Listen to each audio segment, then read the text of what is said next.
Welcome back. Addiction as a spiritual path. It's a big topic. We've got a lot to cover, and I really want to just share with you why I want to do this. It's because for the last 40 years, I've been on my own spiritual journey. Personal development became spiritual development. Along the way, I've had to sort out my addiction, and then because of that, I've ended up helping literally thousands of people with their addiction.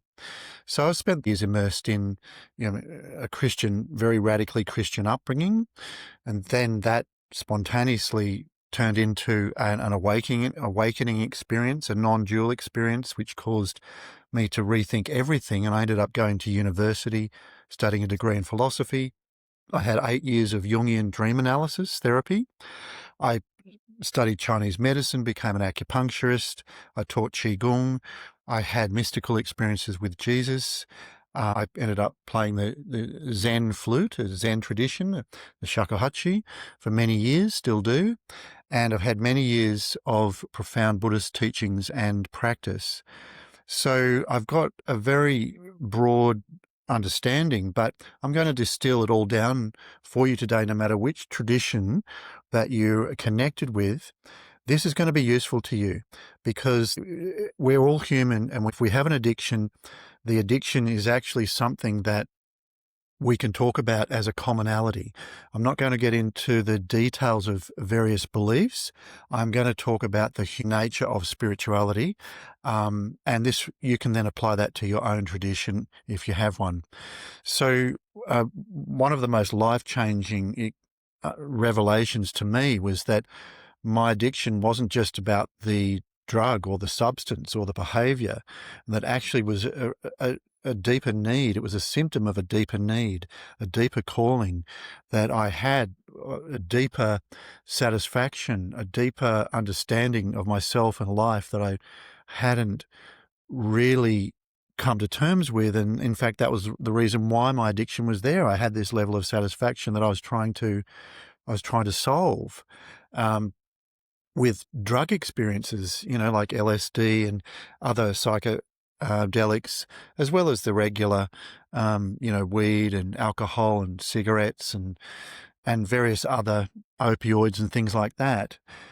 But all of this was transitory. All of this was, maybe gave me a glimpse at times, and and some of that, yes, has been very useful. But as a real answer, it wasn't actually delivering. It didn't give me the deeper satisfaction, the deeper knowledge that I was looking for. And that's, I think, why I continued, along the way with the spiritual search. So let's get started. You will come away from this video with some really tangible takeaway information that you'll be able to apply to your own situation. It's not all just from my point of view. I'm going to make it very relevant, but we want to go through, we really do need to take this in steps. I can't just dive in and just talk straight about addiction. We have to first define, what do we mean by spirituality? Otherwise, it's not going to be useful.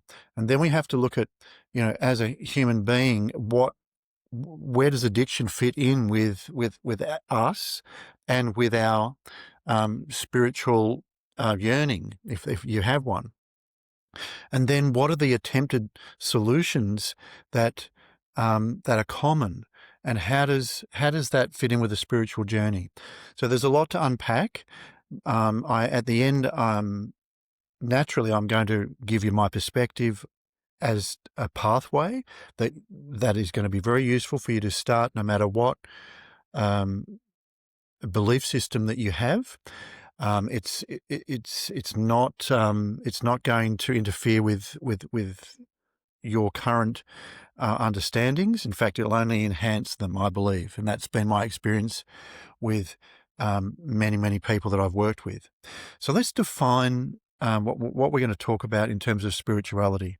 So, regardless of which tradition that you might belong to, or which tradition that you might have heard of, I think it's fair to say that all of them are really looking at a relationship between us as an individual and union with what is more than us.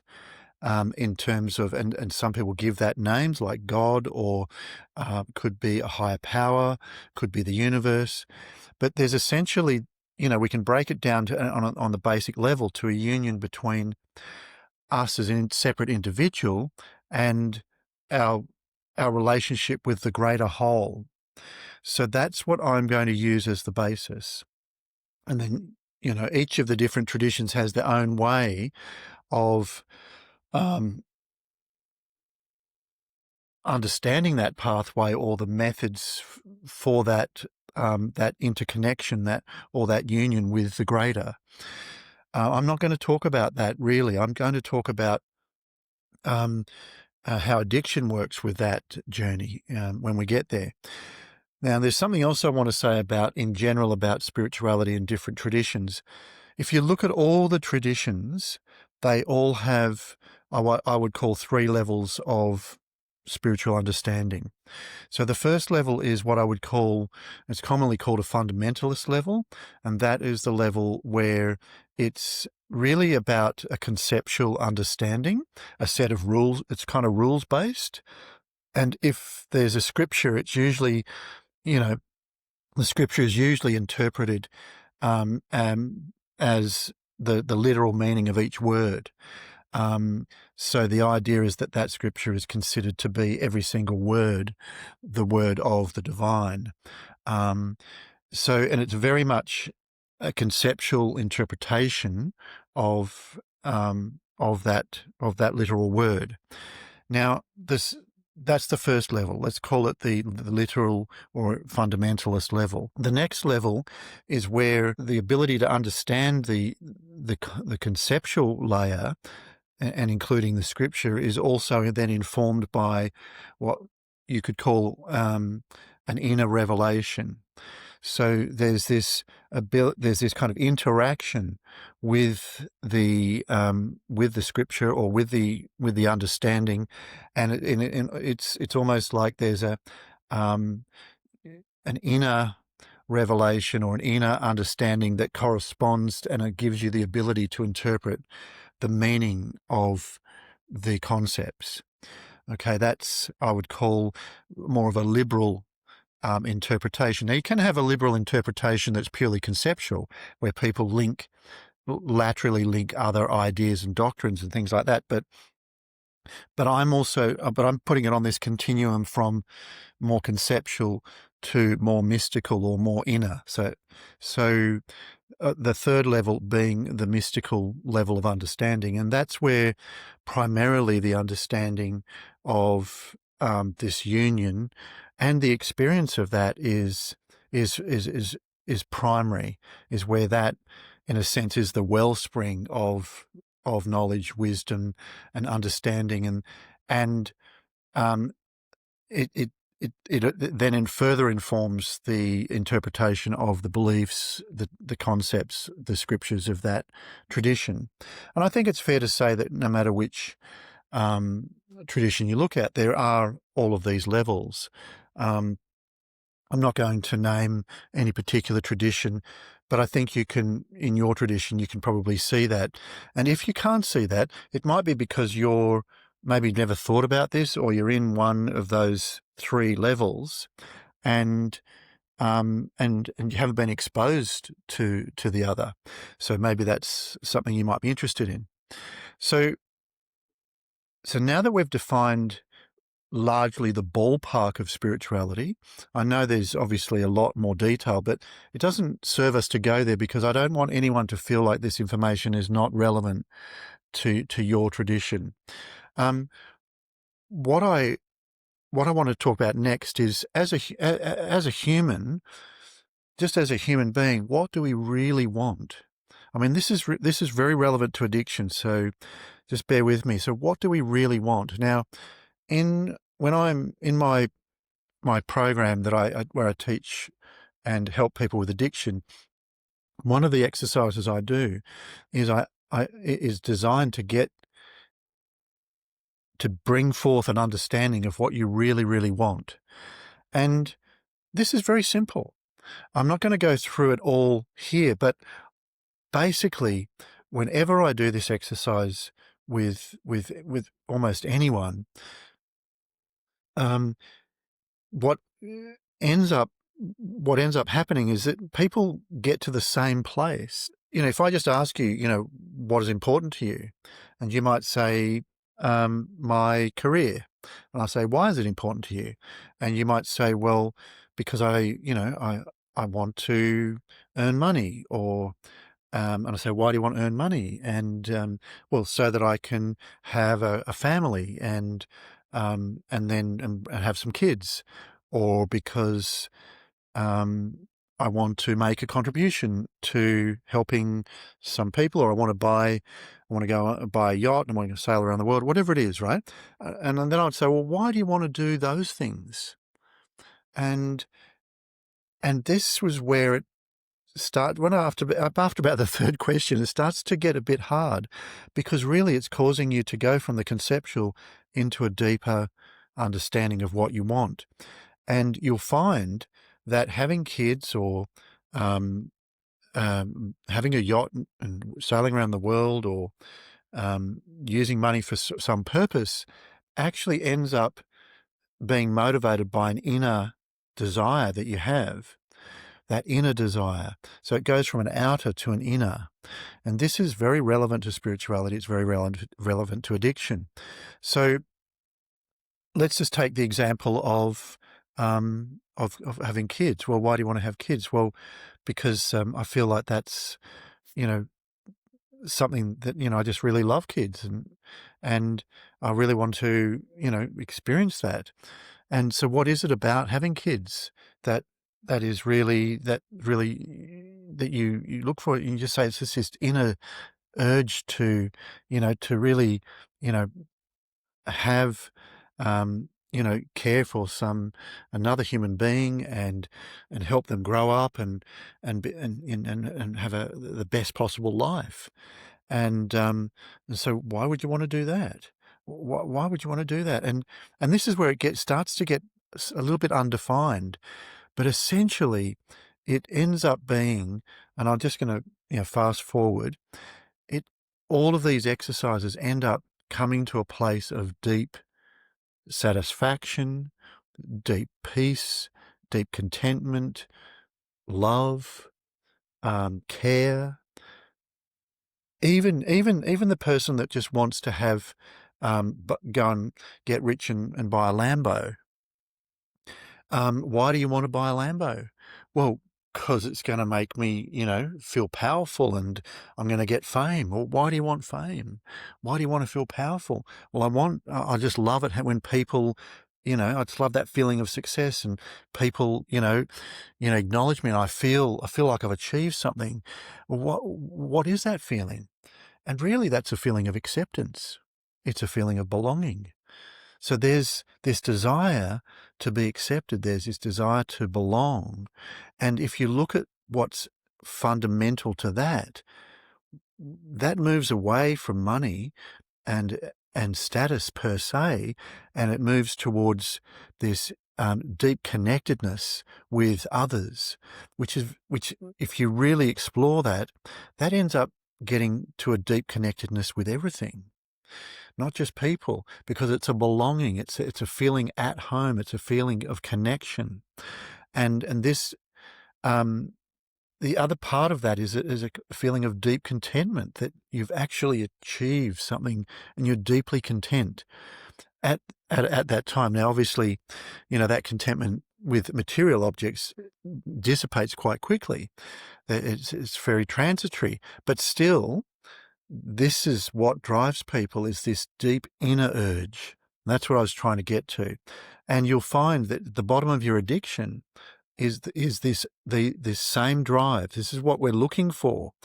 And we can use the addiction in order to substitute for those inner states of being that we don't really know how to access without our substance, or without our, behavior that releases, these, feel-good hormones and things.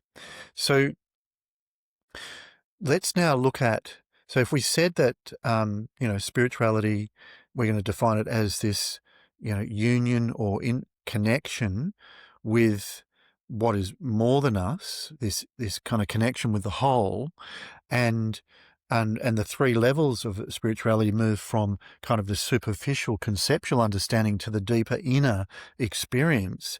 And what we really want is a deeper inner experience. We're almost saying that on a very human level, that we all are essentially very spiritual in the way that I've just set that up, you see. We're all inherently spiritual, even though we may not realize it, even if we could maybe never thought about it. But it's the same thing. This union with the greater, the whole, is also the same as this inner contentment, because inner contentment is where nothing needs to change on the outside for me to change this feeling. I'm already content. There's nothing more I need. There's nothing I need to take away. There's nothing I need to change. Everything, inner and outer, is okay right now. And this deep peace, this love is where everything's included. Everything is inclusive. Love is not just like about me, this separate individual. Love is boundless, like deep love, unconditional love. And this is a union. Love is experience of this union, and so is peace, so is contentment, so is deep satisfaction, so is joy. So what we really, really want, and what we look for, and what we try to set up is essentially, on some level, similarity with what ultimately, spirituality is about. Let's talk about our current state of being. We've talked about what we really want. But where are we really? Our day-to-day. Where are we really? And if we really look at our day-to-day experience, to be honest, we're constantly thinking about the future, how to change it, how to get something, or how to change something, how to get rid of something. We're constantly in this, not satisfied with the present situation. We have lots of reactions about that. We'll have, cravings and desires.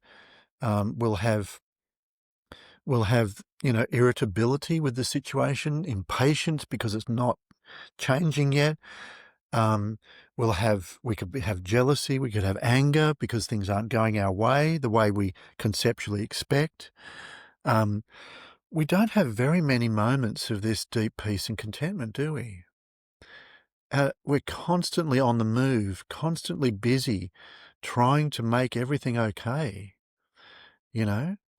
and even the attempt to keep things under control, it becomes stressful, and then we can get disillusioned, and we can just have these feelings of hopelessness and despair, or just feeling like it's not worth it, and why bother?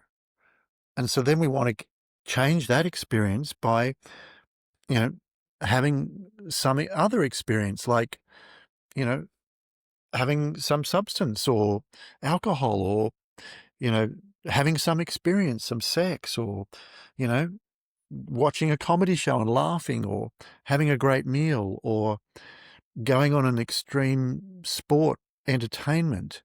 All of these activities, everything we do is all about, at the end of the day, getting rid of pain and suffering and having pleasure of some sort. We're not very good at understanding how to reach a state, this inner state that we really, really want. And it's sad. And it makes me feel very sad when I see the level of suffering that everyone is in. And everyone's putting on a brave face. Everyone's doing their best. But everyone's carrying this suffering. We're all involved in it. And it's partly because of the way we're hardwired. I mean, our brain is literally hardwired to avoid pain and suffering, that's our fight or flight system, and to get pleasure, which is our reward system.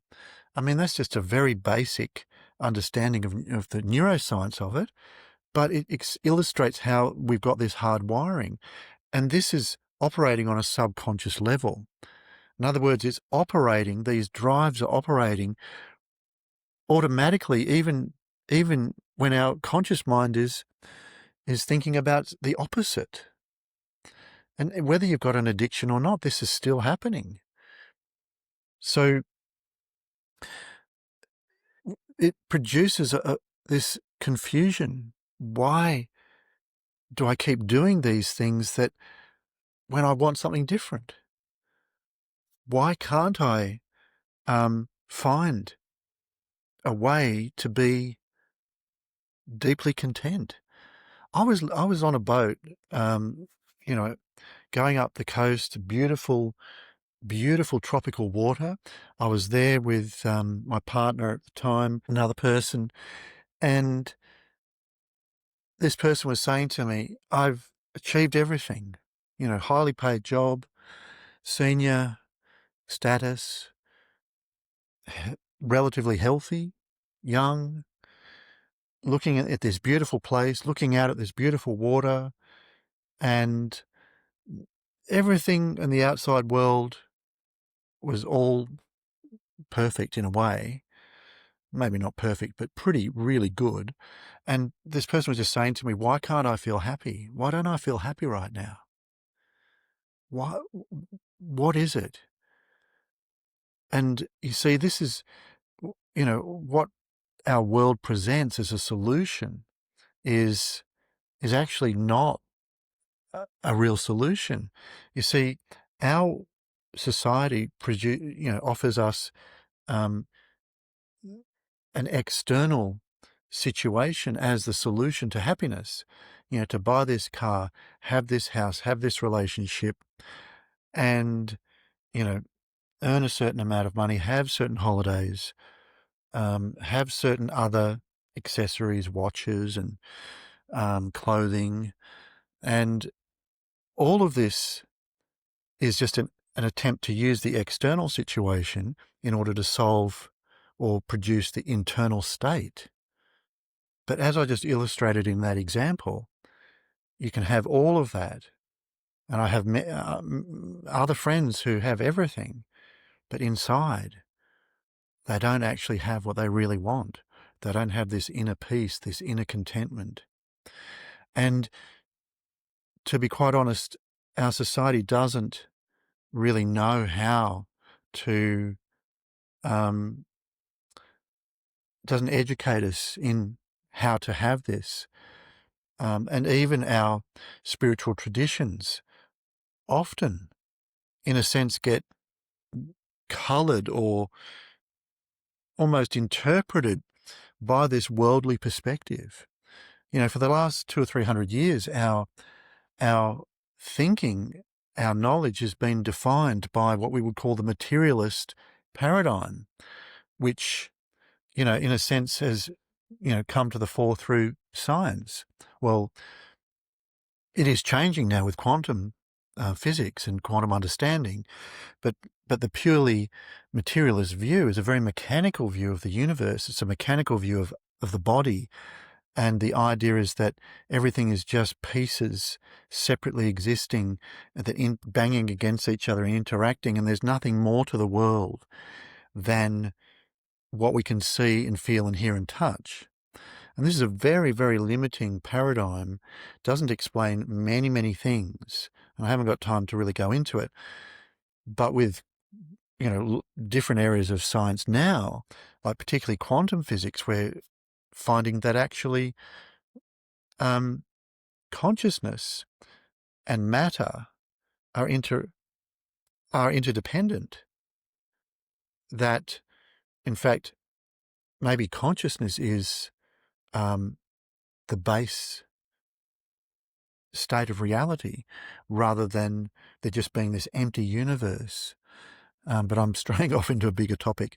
But what I'm trying to say is that this materialist paradigm has really coloured our culture and the education system and the definition of knowledge, knowledge being the accumulation of facts, rather than, and it's in a sense denigrated the inner experience. It's the inner understanding of what we are and what the world is, and therefore how this union with the greater can occur. So spirituality has been, in a sense, repressed, and this idea that if you can't see it, you can't feel it, it's just not there. So this has really cut us off inside from our deeper knowledge, and we haven't been taught how to access this deeper knowledge. In other cultures, other times, it was the exact opposite. The inner knowledge was the primary knowledge, not the conceptual knowledge about the outside, so-called outside world. So this is the state we're in, and this is why we feel lost. This is why our, there's so much depression and anxiety. It's why we feel this loneliness, even though we're in cities of millions of people. And this is why a lot of, people, there's a lot of suicide, a lot of mental illness.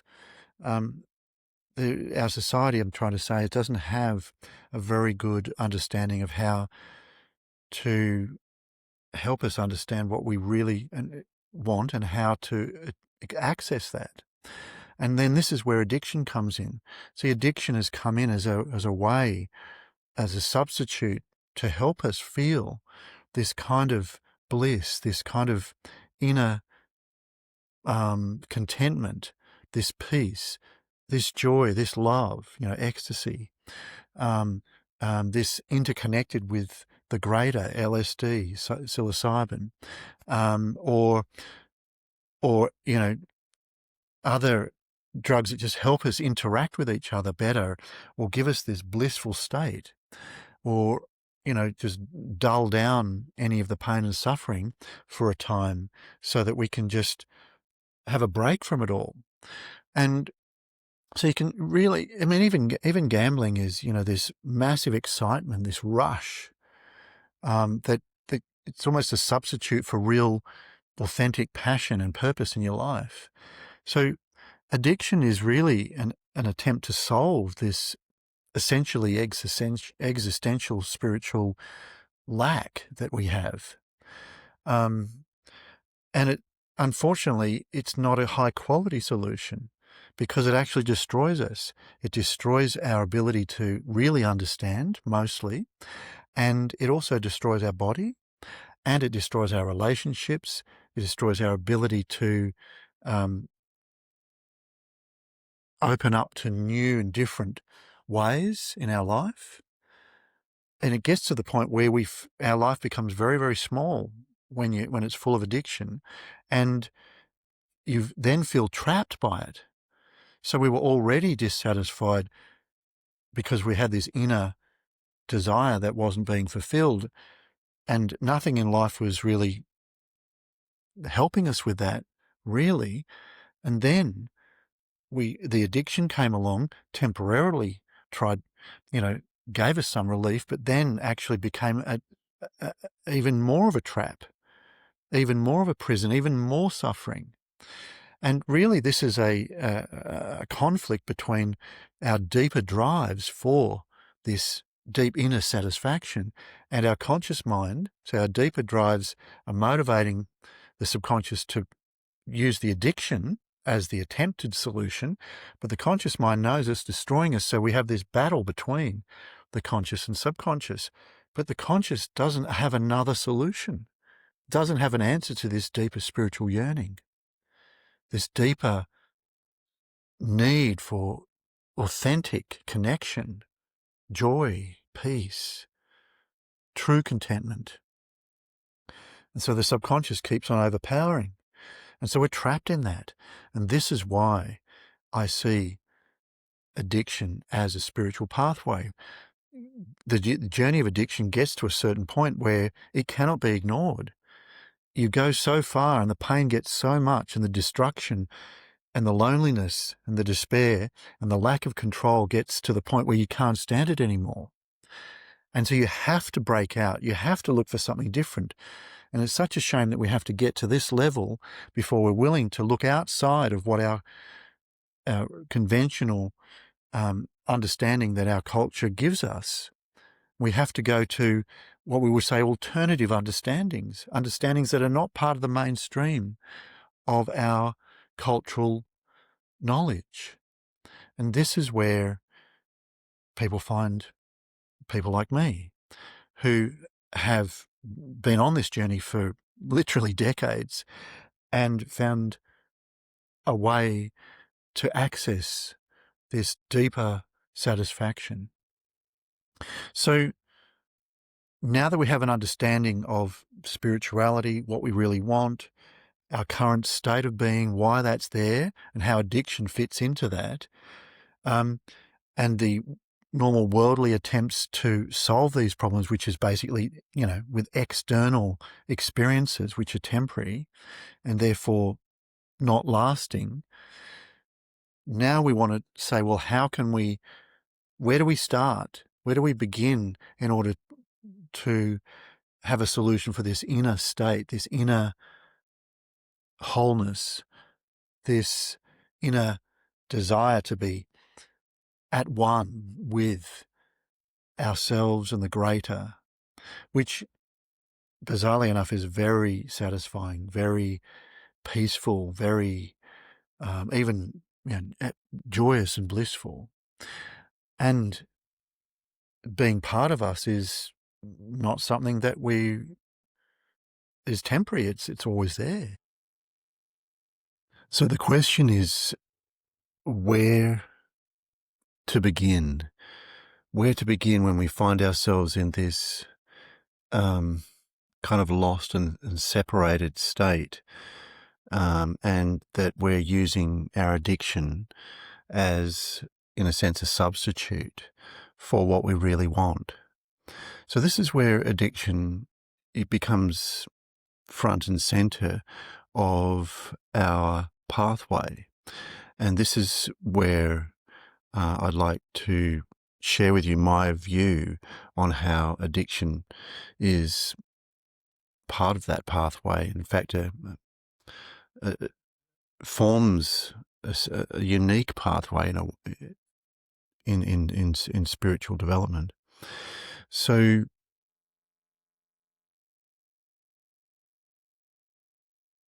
we've said that addiction is covering something up.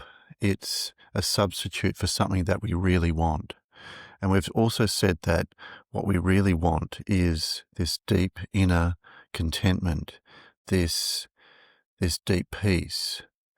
And if we've all experienced that to some extent. And I think if you can recall, you'll realize that state of deep inner contentment or deep peace, or often it can be love, it can be joy, but not love or joy for a particular thing. It's just in this deep sense, because peace and love are interconnected. But central to that experience is already non-separation with the whole experience. So what we really want is actually that union with what is perceived to be more than us, more than what we perceive ourselves to be normally. So in order to understand your addiction and end the addiction, really the solution is to find what we really, really want in a much deeper and much more satisfying way, because the addiction is a poor substitute for that. Now,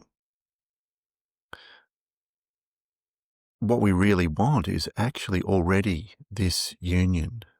So this gives us this roadmap of that the addiction is kind of a temporary attempt to have this in a way, spiritual union, with what is more than us, with the divine, with the all, with the universe, with God, however you like to call it. There's also a real insight within what we've already experienced. And what that is that we're not, this union that we're seeking is something that is already existing within us. It's not something that we have to kind of connect with. It's not that we're separate already and then we become unified with the all. Our experience is that we already are intimately, inherently unified at our deep core. We just have lost our awareness of that. And if you reflect in your tradition, whatever that tradition is, I'm sure that you'll find that there is either, beliefs or understandings of this inherent original unity. I'll just give you the Christian one, for example, the Christian story of Adam and Eve in the Garden of Eden. That was a state of unity with God. They were naked. They didn't realize any separation. They walked with God, talked with God. They didn't realize there was this was normal. This intimate relationship was already in that environment when they originally came into being. They came into being as an image of, in a sense, of God, and lived one with God. And in the Buddhist tradition, it's the same. We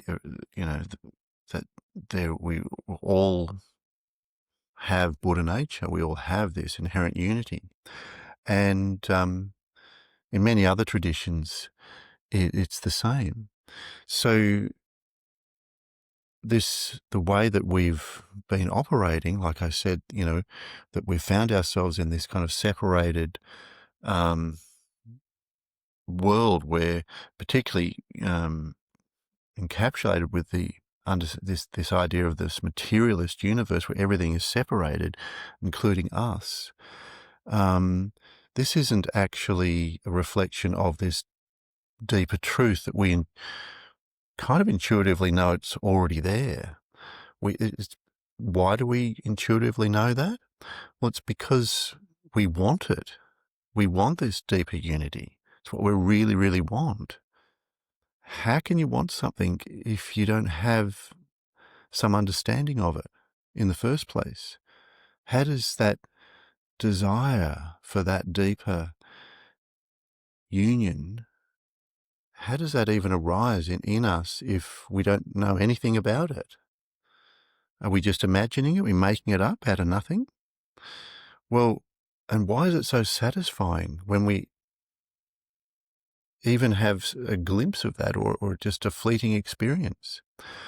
Well, I would suggest that it's an inherent knowing of our deeper nature, and that our deeper nature is already fundamentally unified with what is more than us.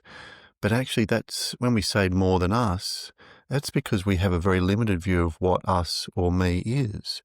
We're still viewing ourselves from this materialist paradigm where we're separated. We view ourselves as this body that's separate from everything else. But that's a very limited view of our experience.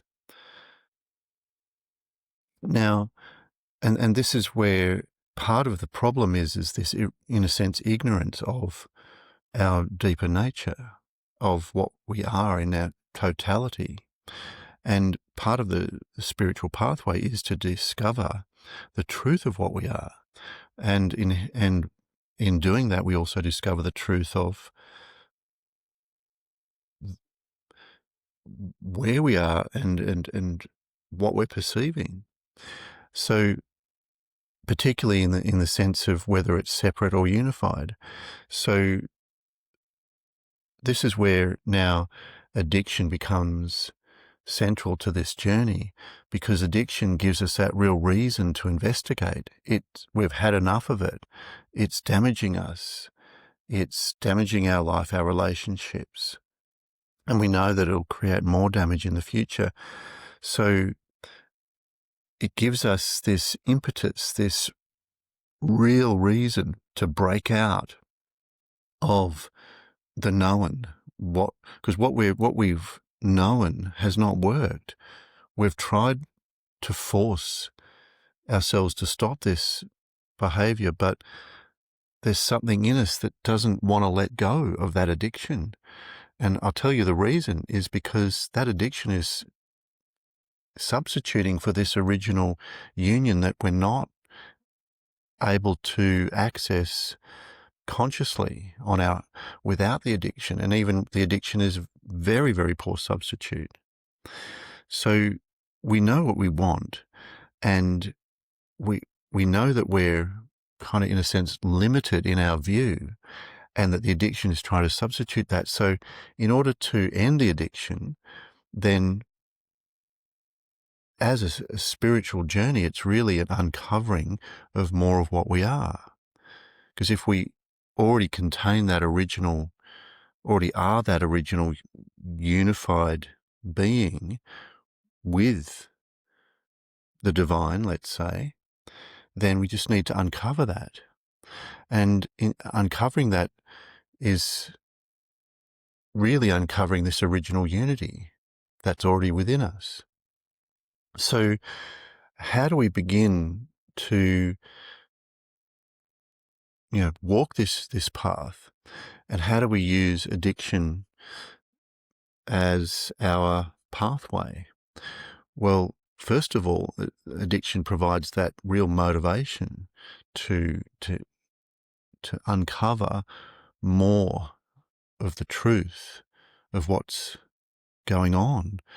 For example, we have these cravings that come, and we find that, our body is indulging in our addiction, even though our conscious mind wants us to stop. Our conscious mind knows that it's damaging us, but somehow subconsciously we keep doing it.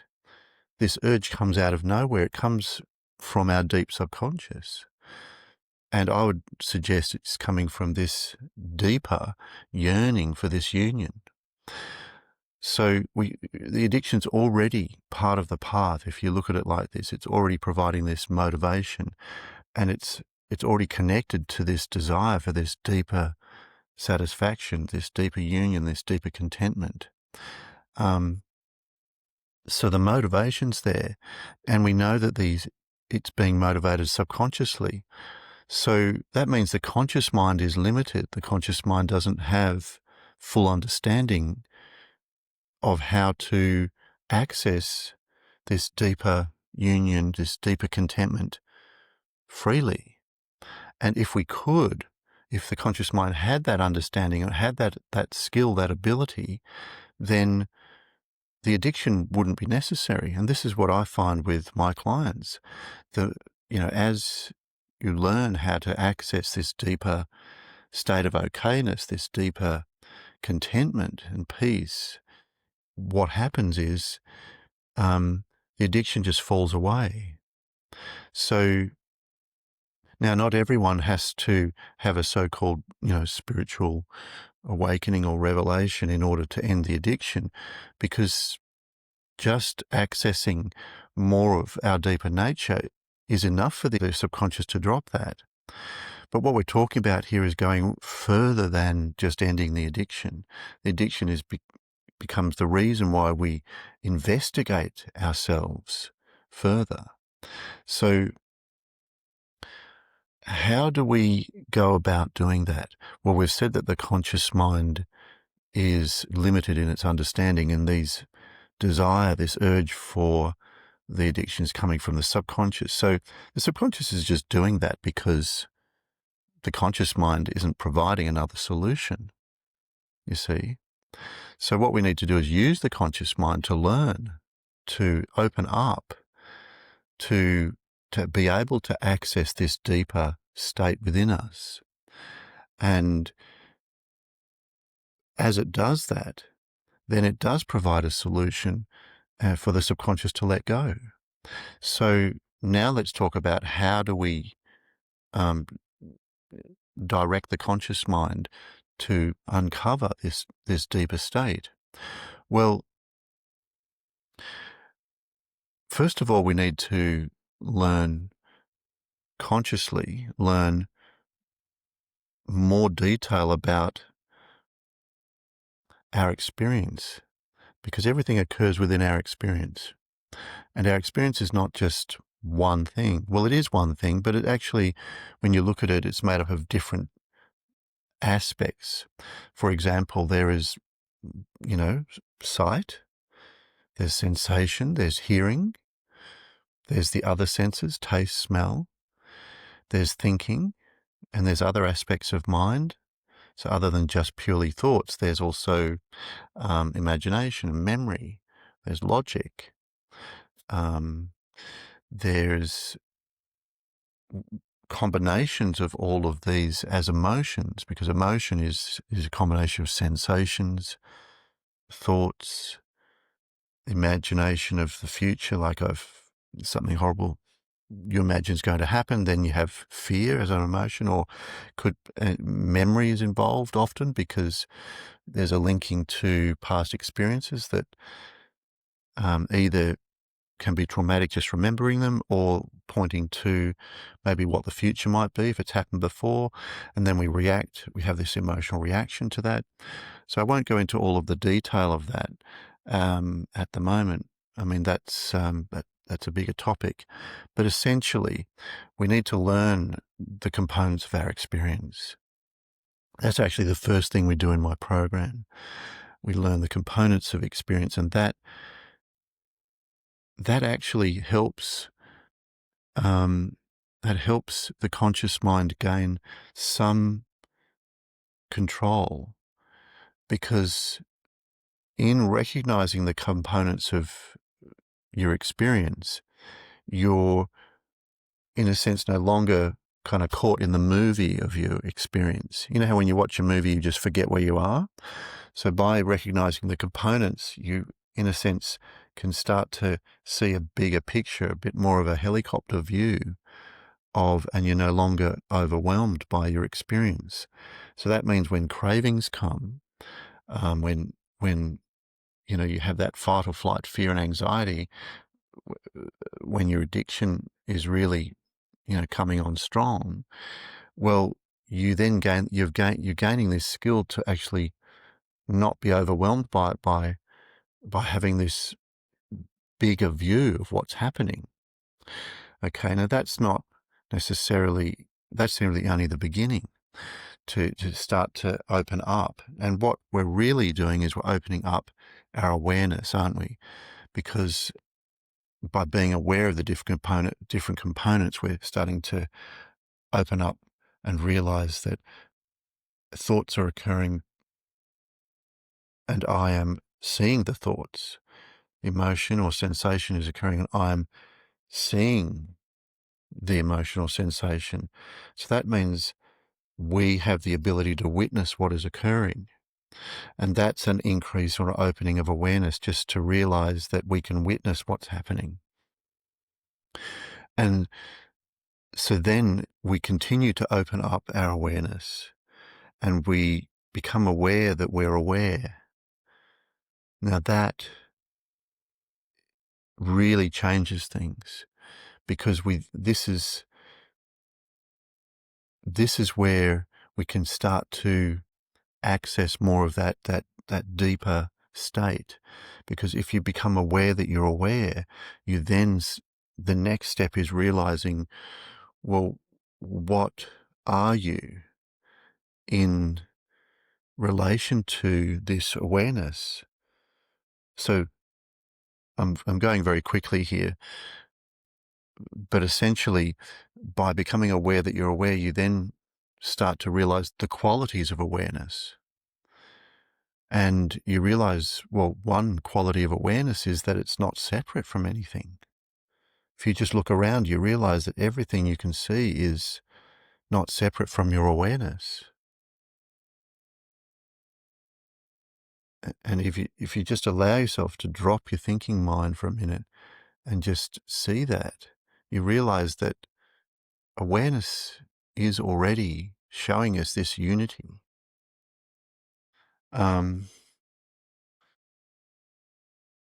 We also can become aware that awareness is only and always present. It's not awareness of the past is a memory occurring as the aware present, aware of the memory. Same with the future, aware of imaginary future. Okay? So everything is occurring in the present, and awareness shows us that it's ever present. It's ever present. It's, in a sense, one, because it's not separate from anything. And it has this clarity, this quality of awakeness. And we can then recognize that awareness is aware of itself. So it has this quality of being able to be aware of itself. It's not just like space that is present, ever present, not separate from anything, but, I don't know for sure, but I imagine unaware of its own nature. Or maybe it is. But certainly we know that we're aware of awareness. So we have this ability to be self-aware. And if we look at where is myself in this, try to locate yourself in awareness. If you try to locate yourself, it's like awareness kind of looking for itself. Well, if awareness is not separate from anything, where is that singular focal point called me? So you can't find anything. It's just this openness.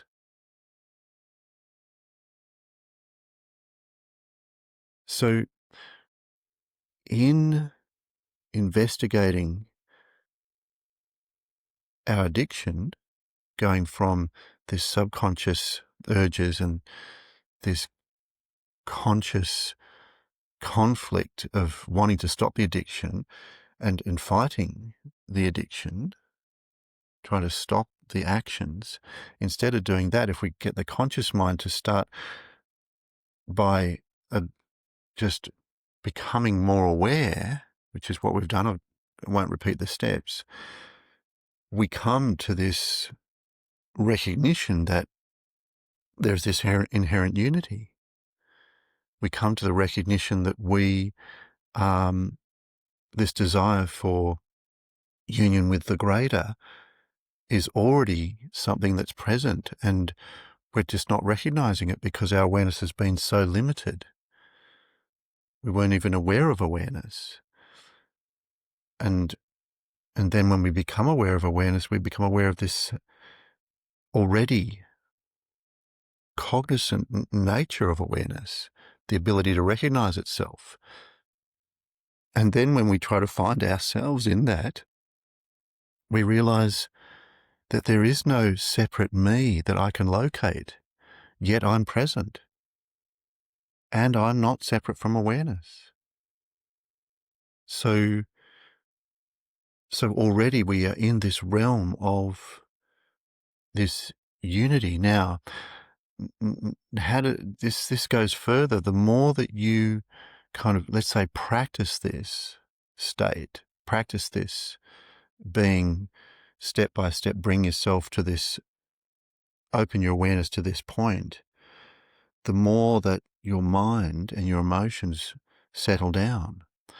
Because a lot of our mind is trying to deal with problems, and a lot of those problems exist because we're reacting to things. So we're often trying to solve problems, but we're creating more problems as we're trying to solve them because we're having all these reactions of fear, anger, doubt, um, you know, hope, jealousy, irritability, impatience. Um,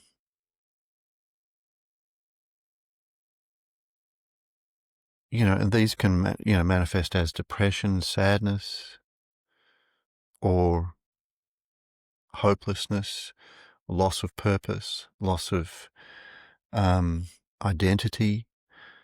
As we open up and become more aware of what we are, we realize this inherent original unity more and more. And the kind of turmoil of our everyday existence in this kind of materialist paradigm, trying to make everything okay, get away from pain, get pleasure, all of that starts to settle down because within this deep peace and contentment, which happens, it's as things settle down, we realize this inherent deep peace and contentment. We realize that we're already safe. We realize that we're already content, which is a deep pleasure. And we, in a sense, open up to this already unified state with the all, with the divine, with God, with the universe, whatever you want to call it.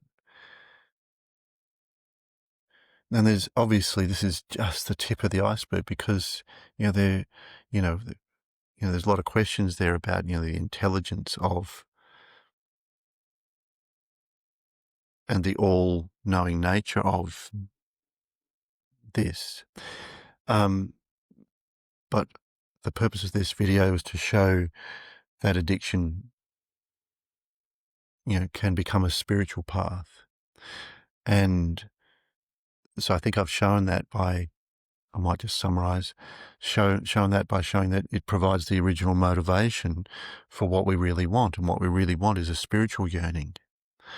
And if we then use the conscious mind, which is all that we really have in order to, kind of have a start, we use the conscious mind to open up our awareness. We then realize the qualities of awareness. And the qualities of awareness, in a sense, open us up to this deeper state because naturally our mind and emotions and everything starts to become more and more still, more and more content, more and more at ease. And this is where we experience more of what we really want, this deeper state. And this is where the addiction, naturally, the subconscious just lets go of the addiction because conscious and subconscious really want the same thing. So obviously, there's a lot. I've summarized a lot, and it's a big overview because walking the path is on a daily basis is there's a lot more skill, a lot more understanding in all of this. But I hope you get a sense of how addiction can be really a gift because it really becomes the sand in the oyster that causes the agitation, the reason to deal with that irritation, the reason for the pearl to be formed, the pearl of great price, the pearl of wisdom, the pearl of deep knowing of our inherent original birthright, our unity. And that's something that, I wish for all of you and for anyone that is already along that path. Including myself, I wish for that to deepen and continue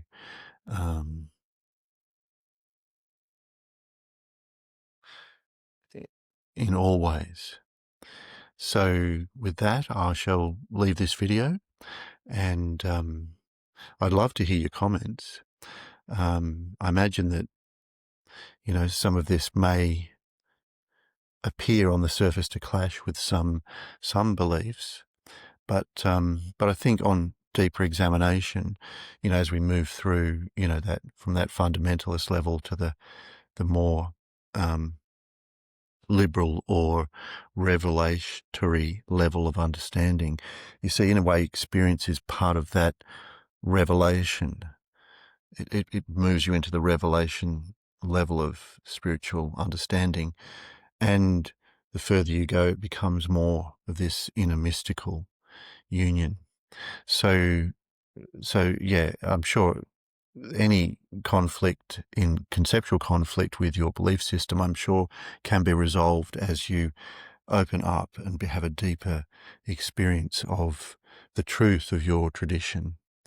All right, take care, and I shall see you in the next video. Or if you want to walk this path to end your addiction, or use addiction to enhance your spiritual path, if that's you, then definitely you feel free to watch my masterclass. There's a link in the description, or go to the website. Again, link in the description, and I'd love to help you. All right, take care, and bye for now.